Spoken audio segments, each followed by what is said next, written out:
In 1927, a man in a Roman collar walked up to Albert Einstein and told him the universe was not eternal.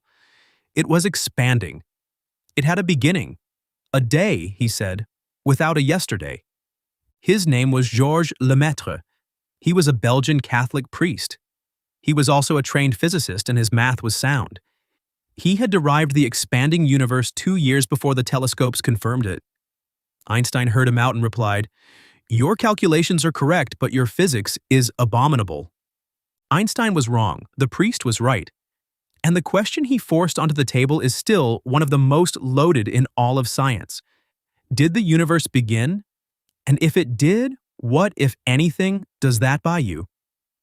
Tonight we put it under the lamp with the skeptic's best objection at full strength. This is an evidence file. The rules are simple. State the claim, give the strongest objection its full weight, look at the data, and say honestly where the weight falls and where it doesn't. No scientists are baffled. No, this proves God. We're weighing, not scoring, so let's weigh. Start with what isn't in dispute. The universe is expanding. Distant galaxies are racing away from us, and the farther out we look, the faster they recede. Lemaître saw it in the equations. Edwin Hubble measured it in the light. And run that expansion backward like a film in reverse, and everything gets closer, denser, hotter. We're not guessing about this. In 1964, 2 engineers found a faint hiss coming from every direction in the sky. The cosmic microwave background, the leftover heat of a young, white-hot cosmos. It is the oldest light we can detect, a baby picture of the universe, roughly 13.8 billion years old. Hold on to that phrase, the oldest light.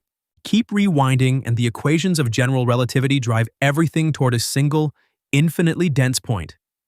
A singularity. Lemaître called the starting state the primeval atom. A newspaper called it mockingly the Big Bang, and the name stuck. That much, essentially everyone grants. Now, here is where most apologetics overreaches and where we won't. Because there's a serious objection, and it's correct. The Big Bang does not, by itself, prove the universe began to exist out of nothing. Let me make that case the way a sharp skeptic would. First, that oldest light? It's the afterglow from about 380,000 years after the start. Not the start itself. We extrapolate the rest backward. Second, that singularity in the equations isn't necessarily a real event. General relativity is known to break down at the smallest scales, where we'd need a theory of quantum gravity we don't yet have.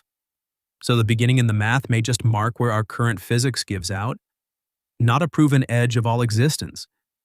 Third, physicists have built serious models where something precedes our Big Bang, bouncing universes, cyclic ones, eternal inflation in which our Big Bang is one bubble among countless others. None is confirmed, but none is ruled out. And notice who says so. Alexander Vilenkin's own colleague, Alan Guth, a father of inflation, suspects the universe may have no beginning at all. The physicist Sean Carroll argues a quantum cosmos could be past eternal. These are not lightweights. If you only heard science proved Genesis, you were sold a slogan. So where does the weight actually fall? Toward a beginning, but carefully. In 2003, 3 cosmologists, Bohr, Guth, and Vilenkin, proved a theorem with remarkable reach. Roughly, any universe that has, on average, been expanding over its history cannot be eternal into the past. It must have a past boundary. And crucially, this holds even for eternal inflation and many multiverse models, the usual escape hatches. Vilenkin's own summary is blunt. Cosmologists, he says, can no longer hide behind a past eternal universe. But honesty cuts both ways, so here are the caveats. The ones most videos skip. The theorem proves the geodesics run out. It's a statement about the world lines, not a receipt for creation from nothing. It assumes average expansion stays positive. A few exotic models and eternally contracting then bouncing past can wriggle out. And Guth, again, a co-author, still leans the other way. So the honest verdict is not QED. It's a Bayesian nudge. The most natural reading of the best physics points to a finite past, but it doesn't hand you a creator wrapped and signed. And here's the move that makes this episode worth your time. Suppose the skeptic is completely right. Suppose there was something before, a prior universe, a bouncing cycle.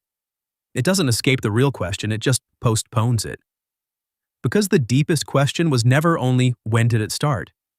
It's why is there anything at all? Why a cosmos with these finely balanced laws rather than nothing or chaos? A bounce needs a bouncer. An eternal inflation needs an inflating field with its own precise properties that simply is. You can push the beginning back forever and still be standing in front of the same question. Why this? Why anything? Philosophers call it contingency. And contingency survives even an eternal universe. The beginning is a bonus, contingency is the floor. And it doesn't move.